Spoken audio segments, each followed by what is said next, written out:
بسم اللہ الرحمن الرحیم نحمدہ ونصلی علی رسولہ الکریم اما بعد۔ میرے بھائیوں اور بزرگوں،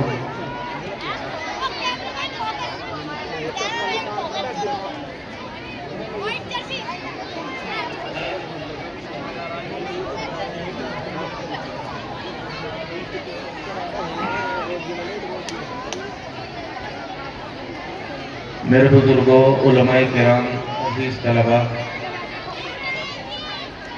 ابھی ہمارے مفتی صاحب نکاح اور معاشرتی جو ہمارے بہت سے مسائل ہیں ان کی گرہیں کھول رہے تھے پیاز کے چھلکے کی طرح۔ پیاز تو سب جانتے ہیں، بہت ساری چیزوں پر پھلوں کا چھلکے ہوتے ہیں تو اندر پھل نکلتا ہے۔ پیاز کی حالت ایسی ہوتی ہے، چھیلتے جاؤ اندر تک کچھ نہیں نکلتا، پیاز ہی ادھڑتا ہے۔ ہوتا کیا ہے کہ دین کے بہت سے مسائل ہمیں جاننا ضروری ہیں، اس میں کوئی دو رائے نہیں، لیکن جن چیزوں کی طرف عام طور پر عوام کی توجہ نہیں ہوتی ہے وہ لگتے اسی طرح ہیں کہ یہ نئی بات بتا دی، یہ نئی بات بتا دی، یہ نیا مسئلہ آ گیا، یہ سے آ گیا۔ ابھی آپ کو جو کچھ بتایا گیا مہر کے بارے میں خاص طور پر، کیسا اہم مسئلہ ہے۔ ہمارے یہاں عام طور پر اس طرح کے واقعات واقعی پیش آتے ہیں۔ شوہر مرنے جا رہا ہے، آخری وقت ہے، بیوی کو بلا کے لا رہے ہیں، پاس میں کھڑا کر رہے ہیں کہ بھائی کہہ دو اس کا مہر معاف۔ وہ کہہ رہی ہے میں نے معاف کیا، میرے اللہ نے معاف کیا، یوں کیا، مہر معاف کرا رہے ہیں۔ کیا یہ بات مرد کی مردانگی کے لائق ہے؟ ساری زندگی بیوی کے لیے کما رہا ہے، کھلا رہا ہے، تھوڑے بہت مہر کے کچھ پیسے ہیں، پوری زندگی گزار لی، پوری زندگی توفیق ہی نہیں ہوئی پیسے دینے کی، اب بھی مرتے وقت بھی معاف کرا رہے ہیں۔ یہ بے شرمی نہیں لگتی؟ شریعت کا حق ہے تو ہے ہی، ہمارے لیے کتنی ڈوب مرنے کی بات ہے کہ ساری زندگی مہر دے ہی نہیں پائے۔ ضرورت اس بات کی ہے کہ مرد اپنی ذمہ داری کو ادا کرنے کی عادت ڈالیں۔ اگر ہماری حیثیت بہت زیادہ نہیں ہے تو اسی اعتبار سے کچھ کم مہر مقرر کریں، اور کم کا مطلب بعض لوگ کہتے ہیں 1100 باندھ لو، 1200 باندھ لو، ایسا نہیں ہے۔ علماء سے رابطہ کر کے پوچھ لے کس زمانے میں سب سے کم مہر کتنا ہے۔ یہ جو چاندی کی قیمتیں بڑھی ہیں اس کی وجہ سے مہر تقریباً 5000 کے قریب تو لازمی ہے، اس سے کم اگر 3100 2200 2300 باندھ رہے تو نکاح ہی نہیں ہوگا۔ پوچھ لی، جب ضرورت پڑے تو پوچھ لیجئے علماء سے۔ تو 5000 6000 سے لے کر اور پھر جتنا چاہے اتنا مہر دونوں لوگ اپنی حیثیت کے مطابق، لڑکی والے بھی لڑکے والے بھی، اس کے اعتبار سے مہر مقرر کریں اور 100% طے کریں کہ مہر دینا ہے، اس میں ٹال ٹول نہیں کرنی ہے، ورنہ حشر کے میدان میں اگر سچ مچ بھگتنا پڑ گیا تو بہت بھاری پڑے گا۔ کبھی کبھی مجھے بہت ڈر اس لیے لگتا ہے کہ ہم سوچیں گے زندگی بھر بیوی کو کھلایا پلایا ہے تو بیوی معافی کر دے گی، اور اگر یہاں نہیں معاف کیا تو آخرت میں ملے گی، وہیں معاف کروا لیں گے۔ لیکن بیویاں یا اولادیں ہمارا مہر یا ہمارے حق کو معاف کریں گے حشر کے میدان میں کہ نہیں، اس سلسلے میں کچھ باتیں بہت فکر انگیز ہیں۔ حضرت امام غزالی نے احیاء العلوم جو ان کی مشہور کتاب ہے، اس میں انہوں نے 7-8 ایسی حدیثیں ذکر کی ہیں کہ میدان محشر میں بیوی اور اولاد، بچے، بیٹے بیٹیاں، وہ اللہ میاں سے اپنے باپ کی شکایت کریں گے، بیٹے بیٹیاں، اور بیوی اپنے شوہر کی شکایت کرے گی، اور وہ کہے گی کہ ابا میاں نے مجھے حرام کمائی کھلائی تھی، جس کی وجہ سے ہمارا گوشت، ہمارا خون حرام مال کا بنا، اور جو غلطیاں، گناہ جو کچھ ہم زندگی میں کر کے آئے ہیں، جس کی وجہ سے اللہ میاں آپ مجھے پکڑ رہے ہیں، یہ ہماری غلطی کی وجہ سے نہیں ہوا، یہ ابا میاں کی غلطی کی وجہ سے ہوا، انہوں نے ہمیں آرام کھلایا تھا۔ اس لیے الفاظ بہت ڈراؤنے ہیں، میں تو کہتے ہوئے بھی ڈرتا ہوں۔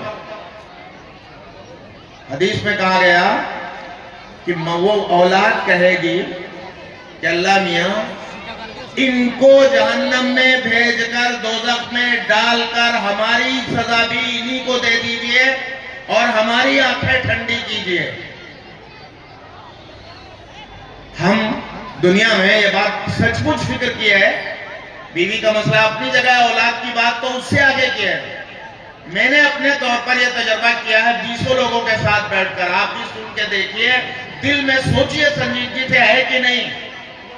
آدمی اپنی پوری زندگی میں جتنا جھوٹ بولتا ہے، جتنے دھوکے دیتا ہے، جتنی بے ایمانی کرتا ہے، جتنی رشوتیں لیتا ہے، کسی کی ڈول کاٹ رہا، کسی سے سامان مار رہا، کہیں بے ایمانی کر رہا کاروبار میں، اس کے پیسے ادھر کے ادھر کر رہا ہے، کوئی آدمی اپنے لیے نہیں کرتا ہے، سب تقریباً اولاد کے لیے کرتے ہیں۔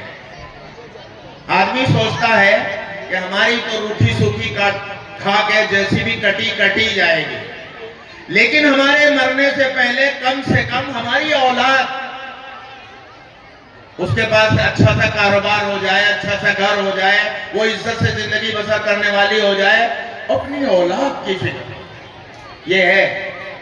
زندگی میں ہم سارا جھوٹ فریب مکاری اولاد کے لیے کر رہے ہیں، اور اولاد کیا کرے گی میدان محشر میں؟ اللہ میاں کے ہاں درخواست کرے گی، اپیل داخل کرے گی کہ انہوں نے ہمیں حرام کھلا کے غلط راستے پر ڈالا، ہم نے جو گناہ کیا یہ بھی ان کے بدلے میں ان کی وجہ سے ہوئے، اس لیے انہیں بھیجو سزا کے بدلے میں، ہمیں بچا لو کسی طرح۔ اس اولاد کے لیے کیسے جائز ہو سکتا ہے کہ ہم اس کے لیے غلط کام کریں، حرام کام کریں، حرام روزی لائے، حرام کی کمائی لائے، اس کی ہمیں گنجائش ہی نہیں۔ اس حدیث کی روشنی میں کیا یہ بات سوچنے کے لائق کم سے کم ہے کہ نہیں؟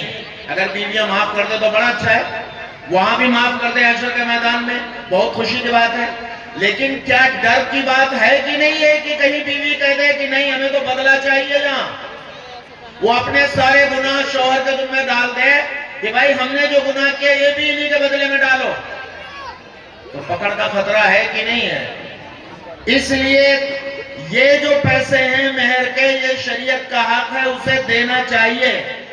مفتی صاحب نے بہت سی باتیں بتائی، ان میں ایک مسئلہ اور بھی ہے دلچسپ کہ مہر اگر عورت کبھی زندگی میں معاف بھی کر دے، کہہ دے کہ چلو ٹھیک ہے تمہارے حالات نہیں ہیں چلو معاف کرتی ہوں، تو زندگی کی اور کوئی چیز معاف کر دے تو 100% معاف، وہ بھی زندگی بھر معاف رکھے تو معافی ہے، اللہ میاں کیا پکڑ نہیں۔ لیکن ہمارے فقہاء اسلام کہتے ہیں کہ اگر سال 2 سال 4 سال کے بعد اسے احساس ہو کہ شوہر نے تو ہمیں ٹھگ لیا، یوں ہی معاف کرا دیا، اور وہ دوبارہ معاف مانگ لے، تو اس کا حق ہے کہ وہ دوبارہ مہر مانگ سکتی ہے، وہ قاضی کی عدالت میں اگر اسلامی حکومت ہو تو مطالبہ کر سکتی ہے، اور قاضی اس کو مہر دلوائے گا، کیونکہ یہ مہر شریعت نے اسے دیا ہے، اللہ میاں نے دلوایا ہے مہر کا۔ یہ یوں ہی معاف کرنے کے باوجود بھی پورا معاف نہیں ہے، وہ راضی ہے تو معاف ہے، اگر بعد میں بھی منع کر دے تو معاف نہیں۔ اس لیے میں آپ سب کے لیے، اپنے لیے بھی، مردوں کی مردانگی کو آواز دیتا ہوں کہ تھوڑی بہت، یعنی جتنا ہم زندگی بھر اپنی بیویوں کے لیے کرتے ہیں، انہیں کھلاتے ہیں، پہناتے ہیں اور کیا کیا کرتے ہیں، اس کے مقابلے میں مہر تو بہت معمولی رقم ہے۔ اس چھوٹی سی رقم کے لیے ہم مرنے کے وقت کا انتظار کریں اور پھر بھی معاف کرائیں، یہ مناسب طریقہ نہیں ہے، ہمیں اس سے واقعی بچنا چاہیے، اور مہر کو سلیقے کے ساتھ نکاح کے موقع پر یا اس سے پہلے طے کر لینا چاہیے۔ مفتی صاحب نے اخیر میں یہ ذکر کیا کہ طلاق کے بارے میں بھی کچھ کہتا اور وقت ختم ہو گیا ہے، تو میں چاہتا ہوں کہ طلاق پر ہی چند باتیں آپ کے سامنے عرض کر دیتا ہوں، تاکہ ان کی وہ کیا کہتے ہیں، کس طرح کہتے ہیں، وہ ان کا مسئلہ ہے، ضروری نہیں ہے کہ میں ساری باتیں انہی کی کہہ پاؤں۔ لیکن یہ ہے کہ اس موضوع پر چند باتیں آ جانی چاہیے آپ کے ہمارے علم میں. طلاق، اللہ کے نبی صلی اللہ علیہ وسلم نے ارشاد فرمایا، طلاق ہے ابغض الحلال الی اللہ. جن چیزوں کی شریعت نے اجازت دی ان میں اللہ کو سب سے زیادہ ناپسندیدہ جو چیز ہے وہ طلاق ہے. نکاح جو کیا گیا ہے وہ رشتہ جوڑنے کے لیے کیا گیا ہے، توڑنے کے لیے نہیں. اور جب نکاح ہوتا ہے تو سب کو معلوم ہے کہ خطبہ پڑھا جاتا ہے. نکاح پڑھانے والا خطیب، امام جو بھی نکاح پڑھائے وہ عربی زبان میں خطبہ پڑھتا ہے جس میں قرآن کی 3 آیتیں پڑھی جاتی ہیں، کم سے کم 2 حدیثیں پڑھی جاتی ہیں. اس کا مطلب یہ ہوتا ہے کہ یہ نکاح کا رشتہ، میاں اور بیوی کا، 2 خاندانوں کا رشتہ جو قائم ہو رہا ہے، یہ بیچ میں اللہ کے کلام کو، اللہ کے نام کو بیچ میں لا کر کیا جا رہا ہے. اللہ میاں نے خود ارشاد فرمایا، وہ آیتیں جو پڑھی جاتی ہیں ان کا پورا موقع نہیں کہ ساری آیتوں کی تفصیل کی جائے، ایک جز سے بتاتا ہوں. آیت میں کہا جاتا ہے وَاتَّقُوا اللَّهَ الَّذِي تَسَاءَلُونَ بِهِ وَالْأَرْحَامَ. اس اللہ سے ڈرو جس کا نام لے کر تم رشتوں کو جوڑتے ہو، رشتوں کا سوال کرتے ہو. کیا کہہ رہے ہیں اللہ میاں؟ اس سے ڈرو جس کا نام لے کر تم نے رشتہ جوڑا. نکاح کا رشتہ اللہ کا نام لے کر جوڑا گیا ہے. تم کتنے طاقتور ہو جاؤ، تمہارا غصہ کتنا مضبوط ہو، تمہاری ناک کتنی اونچی ہو، تم کتنے بڑے چودھری بن جاؤ، اللہ کی عظمت کے اوپر تو نہیں ہو سکتے. آرڈر ہے اللہ سے ڈرو. اس کا مطلب یہ ہوا کہ نکاح کے رشتے کو ہر حال میں باقی رکھنے کی کوشش کرنی ہے. بات بے بات اس رشتے کو نہیں بگاڑنا ہے. کھانے میں نمک زیادہ ہو گیا تو طلاق. میاں جی رات بھر ٹہل گھوم کے دیر میں آئے، بیوی بیچاری سو گئی تھی، دروازہ کھلنے میں دیر ہو گئی تو طلاق. ایسے واقعات ہیں دنیا میں. چھوٹی سی کوئی بات پسند نہیں آئی تو طلاق. آپ نے بیوی کے گھر والوں کو کچھ الٹا سیدھا بول دیا اور وہ جواب میں کچھ کہہ دے اپنے گھر والوں کی حمایت میں تو طلاق کی نوبت. یہ رشتہ اللہ کا نام لے کر قائم کیا گیا ہے، اسے توڑنا نہیں ہے. اور اگر توڑیں گے تو وارننگ ہے، ڈرو اللہ سے. اپنے سے، اپنے خاندان کو دیکھو، اپنے وجود کو دیکھو اور پھر سوچو مقابلہ کس سے ہے؟ اللہ سے. رشتہ بلا وجہ توڑیں گے، کسی پر ظلم کریں گے تو جب اللہ سے مقابلہ ہوگا تو کامیابی ہو نہیں سکتی. بھگتیں گے، دنیا میں سزا بھگتیں گے، پریشانی اٹھائیں گے. اس لیے رشتے نکاح توڑنا نہیں ہے.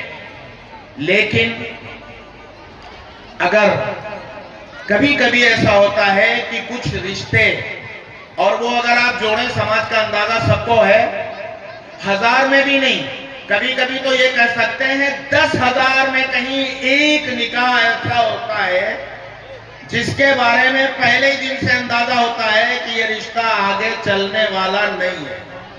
ہوتا ہے کبھی کبھی میاں بیوی کا مزاج نہیں مل رہا ہے، کچھ اور کمزوریاں ہیں، دونوں طرف سے کچھ اور مسائل ہیں کسی طرح کے، اور طے ہے کہ رشتہ اب آگے چلنے والا نہیں ہے. تو اب 2 راستے ہیں انسانوں کے سامنے. ایک راستہ تو یہ ہے کہ میاں بیوی ساری زندگی گھسٹ گھسٹ کے، رو کے، گا کے ایک ساتھ زندگی گزارتے رہیں. رشتہ تو چل نہیں رہا، پٹ رہی نہیں ہے، مزاج میں مناسبت نہیں ہے، لیکن ساری زندگی گھسٹ کے، رگڑ کے، کسی نہ کسی طرح بس ساتھ دینا ہے تو دینا ہے، زندگی گزار لیں. ایک طریقہ تو یہ ہے. یہ طریقہ یہود کے مذاہب میں ہے، یہ طریقہ ہمارے برادران وطن میں ہے. ان کے مذہب میں کہیں سے کہیں تک مذہب میں طلاق نہیں ہے. دوسرا طریقہ یہ ہے کہ اگر طے ہو جائے کہ یہ رشتہ اب چلنا نہیں ہے تو بجائے اس کے کہ ساری زندگی مرد بھی پریشان، عورت بھی پریشان، گھر والے بھی پریشان، بھائی بہن بھی پریشان، ساری زندگی گھسٹ گھسٹ کے، رگڑ رگڑ کے پوری زندگی گزاریں، اس سے بہتر یہ ہے کہ یہ رشتہ یہاں توڑ دیا جائے، ختم کر دیا جائے۔ بیوی کو کوئی شوہر دوسرا مل جائے گا اللہ نے چاہا تو، اور شوہر کو کوئی دوسری بیوی مل جائے گی۔ اسلام میں دوسرا نکاح کرنا، ایک کے کسی بیوی کے مرنے کے بعد یا شوہر کے بعد دوسرا نکاح کرنا اسلام میں منع نہیں ہے، بلکہ اس کی ترغیب ہے، گنجائش ہے کہ نکاح ہو، یہ ادھر چلے جائیں یہ ادھر چلے جائیں۔ دینی مجلس ہے، اس موقع پر شعر پڑھنا اچھا تو نہیں لگ رہا ہے، لیکن سمجھانے کے لیے ایک فلمی شعر کا سہارا لیتا ہوں۔ ظاہر لدھیانوی نے ایک گانے میں، ایک فلمی شعر میں بات کہی ہے، وہ افسانہ جسے انجام تک لانا نہ ہو ممکن، وہ افسانہ جسے انجام تک لانا نہ ہو ممکن، اسے ایک خوبصورت موڑ دے کر چھوڑنا اچھا۔ جو افسانہ انجام تک نہیں پہنچ سکتا، جو رشتہ انجام تک پہنچنے کے لائق ہی نہیں ہے، تو یہ اچھا نہیں ہے کہ اسے باقی رکھو، جوڑے رکھو، جوڑے رکھو۔ کیا کہا؟ کہ اسے خوبصورت موڑ دے کر، یہ خوبصورت کا لفظ بہت اہم ہے، ایک خوبصورت موڑ دے کر اسے چھوڑ دیا جائے، یہ رشتہ اسے ختم کر دیا جائے۔ یہ طلاق کی سب سے زیادہ ضرورت کی وضاحت ہے اس شعر کے واسطے سے، کہ جو افسانہ نہیں چل سکتا آگے اسے یہی ختم کرو۔ اللہ میاں اس کے لیے دوسرے راستے نکال دیں گے۔ ہم سمجھتے ہیں کہ ہمارے ہاں طلاق ہے تو برائی ہے، اللہ میاں اسلام نے عورتوں پر ظلم کیا ہے تو اسے طلاق دلوائی۔ صحیح یہ ہے کہ یہ ظلم مرد پر ہے عورت سے زیادہ۔ غور کر کے دیکھے کوئی، جب طلاق ہوتی ہے تو لگتا یہ ہے کہ سب کچھ عورت کا بگڑا، لیکن ایمانداری کی بات ہے سب کچھ مرد کا بگڑتا ہے۔ گھر اس کا ٹوٹا، بچے اس کے ویران ہوں گے، تعلیم و تربیت اس کی چھنے گی۔ لڑکی اگر صحیح مذہب کے مطابق چلنے والی ہے تو نہ وہ اولاد کا بوجھ اٹھائے گی، نہ اور کسی چیز کا بوجھ اٹھائے گی، وہ اپنے گھر چلی جائے گی۔ گھر والے چاہیں کہیں دوسری جگہ اس کا رشتہ کر دیں تو دوسری جگہ اس کا انتظام ہو جائے گا۔ یہ شوہر ساری زندگی بچوں کو بھوکتے، بغیر ماں کے بچے کیسے گزاریں گے وہ مسئلہ پیدا ہوتا ہے، دوسری ماں لائیں گے تو مسئلہ پیدا ہوگا، سوتیلی ماں کا مسئلہ، اس کے بچے برباد ہوں گے، اس کا گھر برباد ہوگا، اس کو ویرانیوں سے واسطہ کرنا پڑے گا۔ اس لیے مجبوری کی حالت میں اسلام نے طلاق کا آپشن رکھا، اور ہمیں اس پر فخر ہونا چاہیے کہ جو فطرت کی انسان کی ضرورت ہے اسلام نے اس کی اجازت دی، اور پھر یہ کہہ دیا کہ ساری چیزوں میں طلاق جائز تو ہے مجبوری میں، لیکن سب سے اللہ کو ناپسندیدہ عمل ہے، یہ خوشی کا کام نہیں ہے۔ مجبوری کی حالت میں کوئی چارہ ہی نہیں ہے تو طلاق ہے۔ اب اگر ہم اتنا سمجھیں تو طلاق کا عمل ایک ضرورت بن جاتا ہے۔ میں نے عرض کیا ابھی، یہودیوں میں طلاق نہیں ہے، انہوں نے اپنی پارلیمنٹ میں بل لا کے طلاق داخل کی۔ ہمارے برادران وطن میں مذہب میں طلاق نہیں ہے، ضابطہ ہے کہ ایک عورت جس دہری کو، جس پٹری کو، جس گھر کو نام جائے گی، جہاں رہے گی وہی زندگی بھر رہے گی، وہ واپس نہیں لائی جا سکتی، یہ ضابطہ ہے۔ لیکن طلاق ایسی ضرورت ہے کہ انہوں نے باقاعدہ مطالبہ کر کے پارلیمنٹ میں ملک کی آزادی سے پہلے 1936 میں ہندو کوڈ بل لائے، اور اس کے بعد 1951 میں ملک کی آزادی کے بعد دوسرا ہندو کوڈ بل لایا گیا بہت سی تبدیلیوں کے ساتھ، جس میں طلاق کی گنجائش نکالی گئی۔ اس کا مطلب یہ ہوا کہ جس مذہب میں طلاق کی گنجائش نہیں ہے وہ مذہب نامکمل ہے۔ اسلام اللہ کا بھیجا ہوا دین ہے، اللہ سے زیادہ اسلام کے مزاج کو، انسان کی طبیعت کو، اس کی فطرت کو، اس کے بناؤ کو، اس کے بگاڑ کو کوئی جان ہی نہیں سکتا۔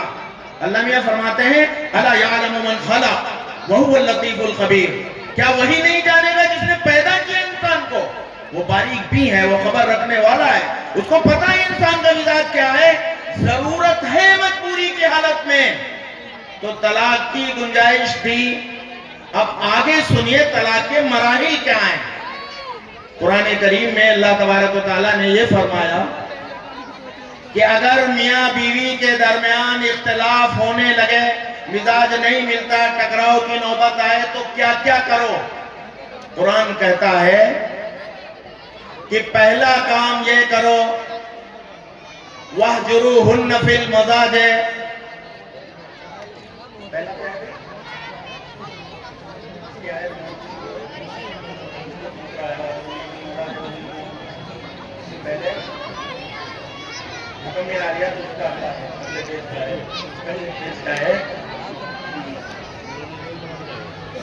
اس میں یہ کہا گیا ہے کہ پہلے نمبر پر سمجھاؤ، نصیحت کرو، بیوی کے سامنے بات رکھو کہ ہم ایک چھت کے نیچے رہتے ہیں، ایک جگہ رہتے ہیں، ہمارے آپس کے مسائل ہیں، ہم آپس میں ٹکرا رہیں گے تو بچوں پر اس کے برے اثرات پڑیں گے، ہمارے لیے مشکلیں پیدا ہوں گی، لوگ ہنسیں گے، پڑوسی کیا کہیں گے؟ سمجھا بجھا کے کام چلاؤ، نمبر 1. دوسرے نمبر پر قرآن نے حکم دیا وَاهْجُرُوهُنَّ فِي الْمَضَاجِعِ. عورت اور مرد اپنے بستر الگ الگ کر دیں، رات کا ملنا بند. اس کا مطلب یہ ہوا کہ عورت کو یہ احساس ہو جائے کہ شوہر ناراض ہے. ضرورت اس بات کی ہے کہ دونوں میں جو من مٹاؤ ہو گیا ہے، دونوں طرف سے کچھ پیشکش ہو، وہ بھی قریب آنے کی کوشش کرے، مرد بھی قریب آنے کی کوشش کرے، جو غلط فہمیاں ہیں انہیں دور کر لو. اب اگر عورت سمجھدار ہے تو اگر اس کی طرف سے غلطی ہے تو وہ اپنی غلطی مانے گی، مرد سمجھدار ہے تو اسے احساس ہو جائے گا کہ ہم سے غلطی ہو رہی، وہ اپنی غلطی مان لے گی. دونوں اپنی غلطی مان لیں گے تو رشتہ باقی رہے گا. تیسرا حکم دیا گیا وَاهْجُرُوهُنَّ فِي الْمَضَاجِعِ کے بعد وَاضْرِبُوهُنَّ. یہ کہا گیا کہ اگر کوئی بات ایسی ہے فَعِزُوهُنَّ. قرآن کی آیت ہے وَاللَّاتِي تَخَافُونَ نُشُوزَهُنَّ. وہ عورتیں جن کی نافرمانی کا تمہیں خوف ہو رہا ہے کہ وہ بات نہیں مانتی، ان کے لیے پہلا کام ہے عِزُوهُنَّ، نصیحت کرو. دوسرا کام ہے بستر الگ کرو. اور تیسرا کام ہے وَاضْرِبُوهُنَّ. انہیں معمولی سزا دو. فقہ نے سزا کے لیے الفاظ متعین کیے. چہرے پر نہیں ماریں گے، نشان پڑ جائے ایسا نہیں مار سکتے، ہڈی ٹوٹ جائے ایسا نہیں مار سکتے، یعنی ڈراؤ، دھونس دکھاؤ. مرد اپنی برتری دکھائے، تھوڑا سا ڈرائے دھمکائے، اس لیے کہ اسلام کے نظام کے مطابق فیملی کا چیئرمین جو ہے وہ مرد ہے، اسے اپنا گھر بچانا ہے. تو تیسرا کام یہ کرو. ہم طلاق سے پہلے کبھی سوچتے ہیں کہ سمجھائیں، بستر الگ کریں، تھوڑا ڈرائیں دھمکائیں، کچھ سمجھائیں.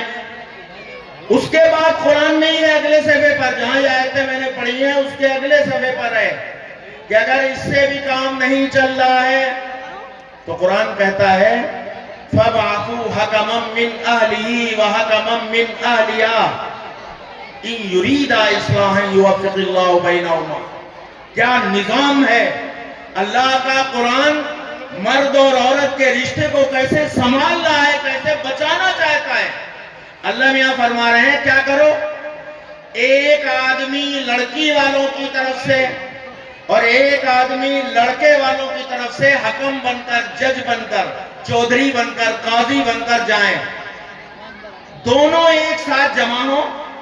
لڑکی سے پوچھیں اس کو کیا تکلیف، لڑکے سے پوچھیں اس کو کیا تکلیف. آخر لڑائی کی بنیاد کیا ہے؟ اس کو سمجھنے کے بعد جس کی غلطی نکلے، چونکہ ایک لڑکی والا بھی ہے ایک لڑکے والا بھی ہے، بات دونوں طرف کی سمجھ میں آئے گی، سامنے آئے گی. اس کو سمجھائیں بجھائیں، جس کی غلطی نکلے اس کو ڈانٹ ڈپٹ کے، اس کو سمجھا بجھا کے رشتے کو قریب کرنے کی کوشش کریں. اللہ میاں نے امید دلائی، کیا بات کہی. اللہ نے ارشاد فرمایا إِن يُرِيدَا إِصْلَاحًا يُوَفِّقِ اللَّهُ بَيْنَهُمَا. اگر یہ دونوں حکم لوگ، لڑکی والا ایک آدمی اور لڑکے والا ایک آدمی، اگر یہ رشتہ دار دونوں چاہیں گے کہ دونوں میں موافقت ہو جائے تو اللہ کا وعدہ ہے کہ مزاج موافق ہو جائے گا، رشتہ چلے گا، رشتہ ٹوٹنے سے بچ جائے گا. آپ جانتے ہیں دو بھائی لڑ جائیں اور اگر پڑوسی کوئی چاہے کہ اس میں آگ نہ لگائے، مزہ نہ لے، وہ دونوں کو تھوڑا سمجھا بجھا دے یا کوئی بڑا گھر کا ہے وہ سمجھا بجھا دے تو 20 سال کی لڑائیاں ختم ہو جاتی ہیں. اس لیے کہ جب باہر کا کوئی آدمی سمجھاتا ہے تو آدمی اپنا غصہ نہیں دکھاتا ہے, کسی بڑے کی بات مانی جاتی ہے.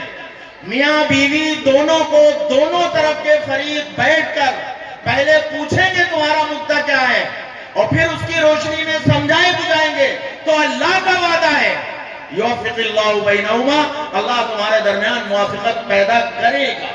جب اللہ کا وعدہ ہے تو پورا ہی ہونا ہے, اس میں تو کوئی کمی نہیں. یہ سارے کام کریں گے طلاق سے پہلے پہلے. ہم کبھی سوچتے ہیں کہ ہمیں اس کی بھی گنجائش ہے, غصہ آئے تو ایسے طلاق پھینک کے ماری جاتی ہے جیسے کوئی کوڑا مار رہا ہو, کوئی ڈنڈا مار رہا ہو, اور بعد میں جب ایک ساتھ طلاق ہو جاتی ہے تو مفتی صاحب سے فتویٰ پوچھا جا رہا ہے, حضرات گھر بگڑ گیا کیا کریں, کوئی راستہ نکال دو, کوئی طریقہ بتا دو, یوں کر دو یوں کر دو. سب کہیں ہو رہا ہے. یہ سارے مراحل ہیں, پہلے سمجھاؤ بجھاؤ, بستر الگ کرو, ڈانٹ ڈپٹ کرو, اس سے کام نہ چلے. بیوی کی طرف سے ایک آدمی, شوہر کی طرف سے ایک آدمی, کوئی سمجھدار آدمی کھڑا کیا جائے, وہ دونوں کے درمیان مصالحت کرائے, رشتہ باقی رہے گا, پھر بھی باقی رہنے کی گنجائش. اب یہ سارے کام ہونے کے بعد یہاں ایک فقہی مسئلہ بتاتا ہوں کہ یہ جتنے کام بتائے گئے, سمجھاؤ بجھاؤ کیا کیا کرو, آدمی بھیجو, فقہا نے اس کو فرض واجب نہیں کہا ہے, یہ آپشنل ہے, اختیار ہے, آدمی اپنی ضرورت کے طور پر کرے ایسا. قرآن کہتا ہے اللہ کا حکم ہے تو کرنا چاہیے, لیکن اگر کوئی نہ کرے تو اس پہ گناہ نہیں رکھا گیا ہے, یہ مسئلہ ہے. تو اس لیے میں نے کہا کہ بھئی کوئی نہیں کر رہا ہے طلاق دے دی تو ان کاموں پہ نہ کرنے کا گناہ نہیں ہے. اب یہ سارے کام کرنے کے بعد بھی اگر لگتا ہے میاں بیوی کو کہ طلاق ہی لینی ہے تو آگے مسئلہ سمجھیے کتنا آسان ہے اسلام کا مسئلہ. کہ طلاق کی پچھلے دنوں پارلیمنٹ میں بحث ہوئی طلاق پر, تو سب نے جان لیا طلاق کے نام کو, طلاق کی قسموں کو. طلاق کی 3 قسمیں کی گئی ہیں, اس میں سب سے اچھی طلاق کا نام ہے احسن, طلاق احسن. دوسری ہے طلاق سنت, تیسرے کو کہتے ہیں طلاق بدعت. سب سے اچھی طلاق, جب وہ اچھی طلاق ہے, اچھی کا مطلب ہے بہتر, صحیح, جب طے کر لیا کہ ایک کام کرنا ہی ہے تو غلط طریقے سے کیوں کرو, اچھے طریقے سے کرو. وہ جو میں نے شعر میں بات کہی, خوبصورت موڑ دے کر چھوڑنا, خوبصورتی کے ساتھ رشتہ کو توڑنا ہے, ختم کرنا ہے, تو کیا کرو.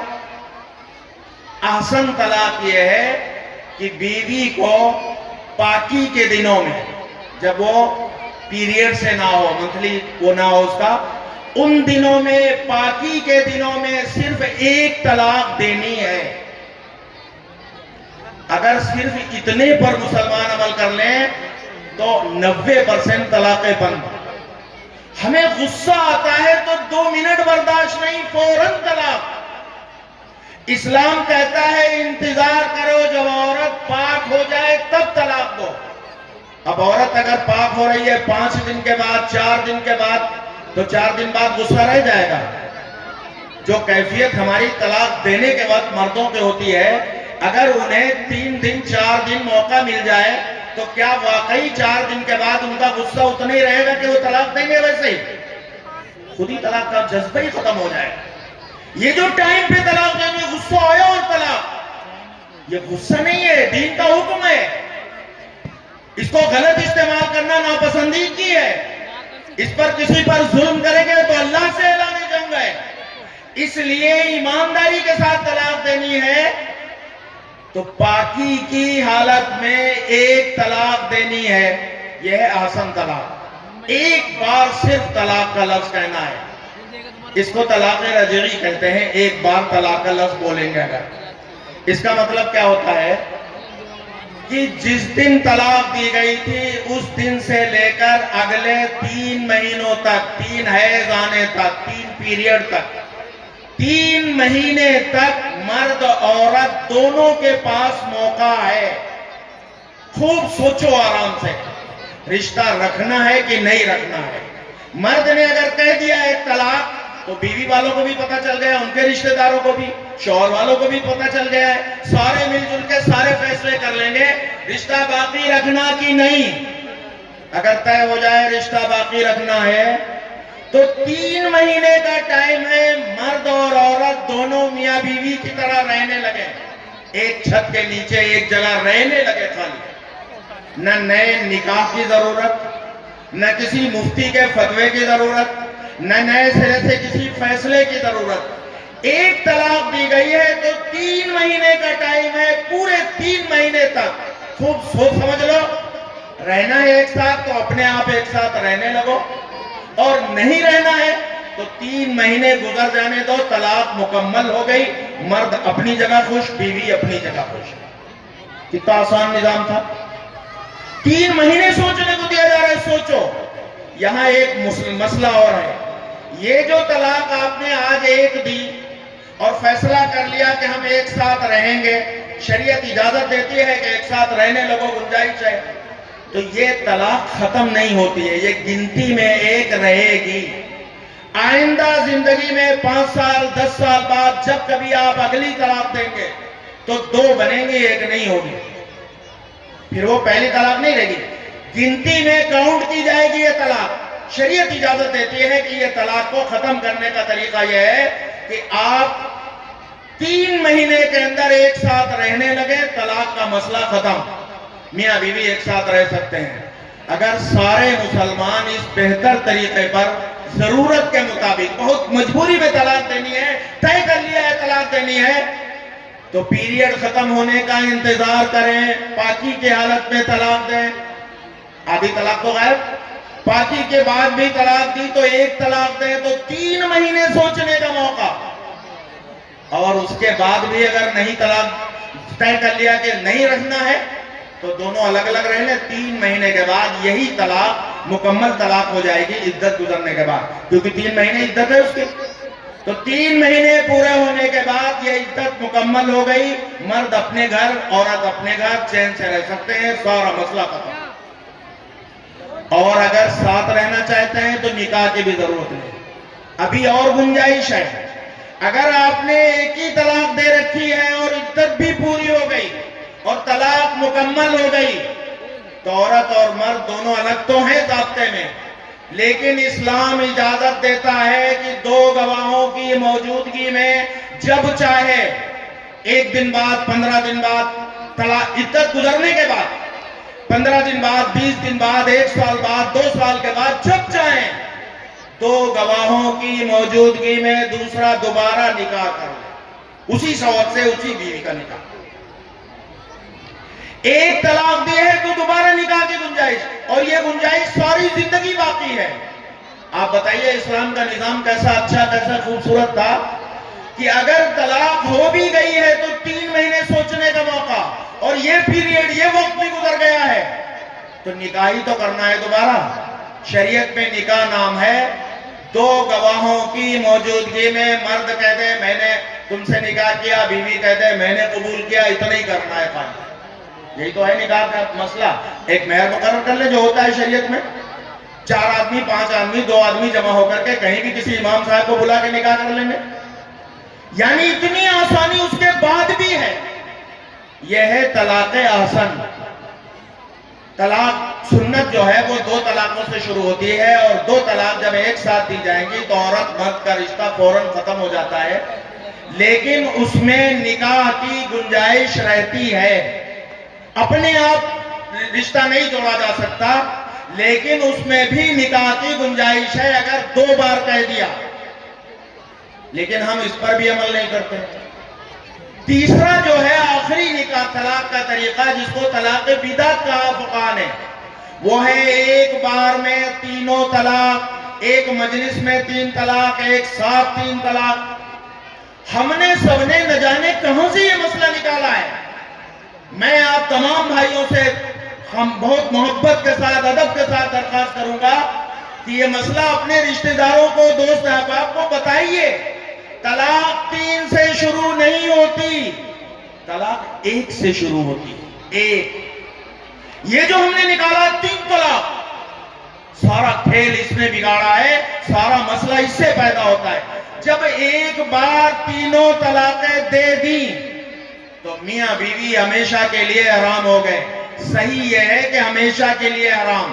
یہ جو حلالہ ولالہ کا لفظ دنیا میں چلایا گیا ہے، اسلام میں کہیں حلالہ ہے نہیں، کہیں نہیں کہا گیا حلالہ ہے. یہ تو ایک مجبوری کی راہ ہے کہ اگر کبھی ایسا ہو جائے کہ 3 طلاق کے بعد میاں بیوی کا رشتہ ختم ہو گیا، بیوی کا نکاح کہیں اور ہوا، اس کو یہ طے کر کے نکاح کرنا جائز ہی نہیں ہے کہ 1 مہینے میں، 2 مہینے میں، 1 سال میں چھوڑ دیں گے.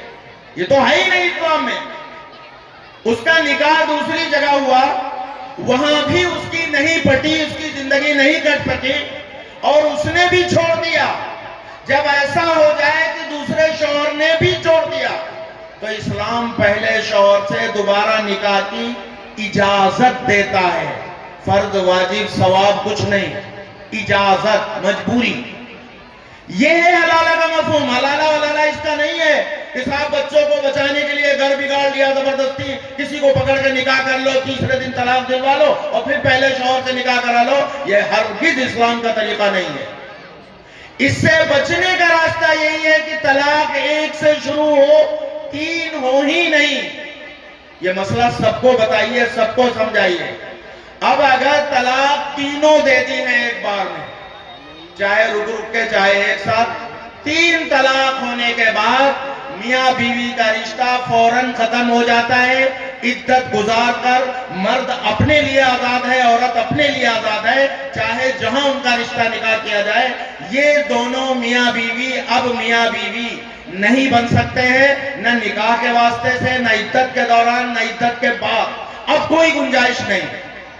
ہم نے کہیں سے یہ نکال لیا، پتہ نہیں ہندوستان کے مسلمانوں نے خاص طور سے یہ مسئلہ کہیں سے نکالا ہے. طلاق دینی ہے، 3 دینی ہے. میرے بزرگوں، کیوں گھر بگاڑو؟ کیوں 2 خاندانوں میں لڑائیاں کراؤ؟ کیوں بعد میں مفتی حضرات کی، مولویوں کی خوشامد کرنی پڑے؟ 3 طلاق دیتے ہیں، رشتہ ختم.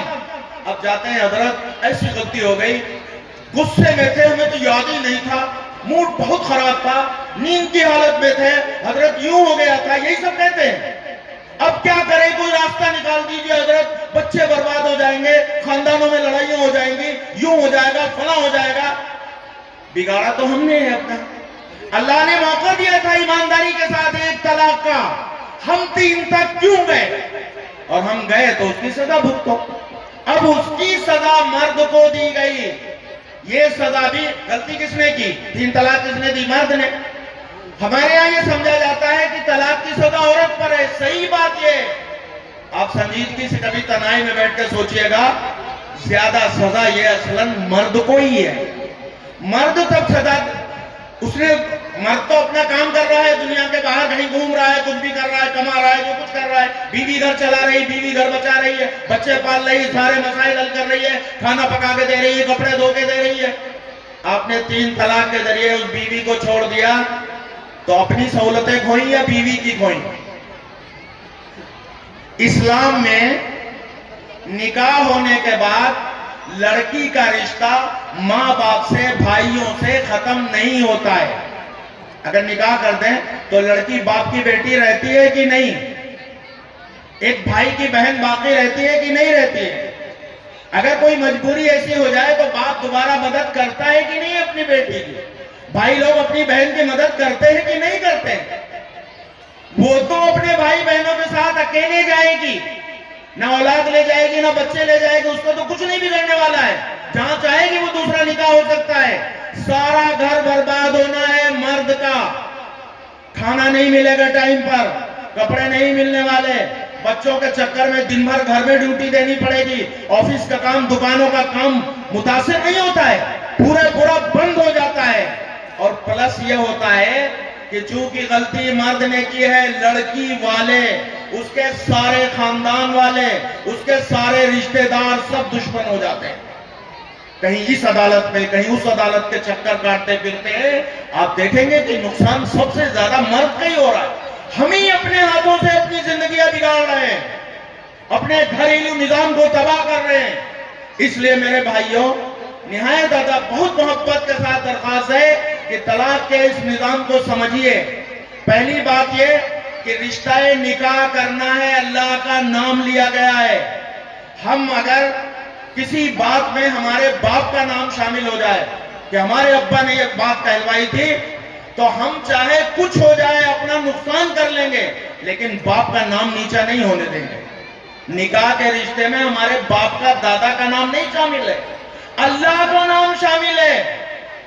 اللہ سے، اللہ میاں تو باپ دادا سے ہزاروں گنا بڑے ہیں. اللہ کا نام شامل ہے، ان کے نام کو کیسے گرا سکتے ہیں ہم؟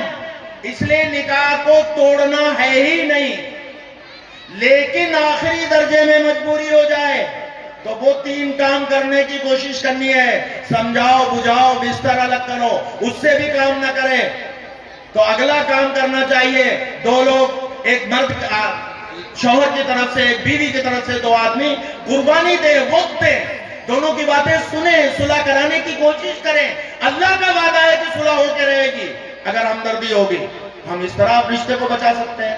جب کچھ بھی نہ بچے، رشتہ نکاح توڑنا ہی ٹھہرے، تو 1 طلاق، صرف 1 طلاق، صرف 1 طلاق یہاں سے بات کرنی ہے. 1 طلاق دینا ہے. 3 مہینے تک سوچنے کا موقع ہے. آرام کے ساتھ رشتہ باقی رکھنا ہے کہ ختم کرنا ہے. باقی رکھنا ہے، میاں بیوی بن جائے، اپنے ساتھ ایک ساتھ رہنے لگے، نہ نکاح کی ضرورت، نہ کسی چیز کی ضرورت. اور توڑنا ہے تو عدت گزر جانے ہے. اور 1 طلاق دی گئی ہے تو عدت گزر جانے کے بعد بھی جب چاہے نکاح کر لیں. اس سے زیادہ کیا آسانی ہو سکتی ہے؟ ہم نے اپنی آسانیاں کھوئی. اس لیے میرے بزرگوں 3 طلاقیں ہرگز نہیں دینی ہے. دین نے بھی اس کی اجازت نہیں دی ہے، ہم نے کہیں سے نکالا ہے. اس لیے ہمیں اس سے بچنے کی ضرورت ہے. میں نے چند باتیں، مفتی صاحب کی تقریر بھی پوری ہو جائے اس بہانے سے، اس مناسبت سے بھی، اور ان کی تقریر سن کے یہ احساس ہوا کہ طلاق کے بارے میں بہت سی غلط فہمیاں ہیں. کچھ غلط فہمیاں دور ہو سکے اس لیے آپ کے سامنے رکھی ہیں. اللہ تعالیٰ سے دعا ہے کہ جو غلط باتیں منہ سے نکل گئی ہوں اللہ انہیں معاف فرمائے. جو اچھی اور صحیح باتیں نکلی ہوں اللہ ہم سب کو ان پر چلنے کی، ان پر عمل کرنے کی، اس پر غور کرنے کی، اسے سمجھنے کی توفیق عطا فرمائے. وآخر دعوانا ان الحمدللہ رب العالمین.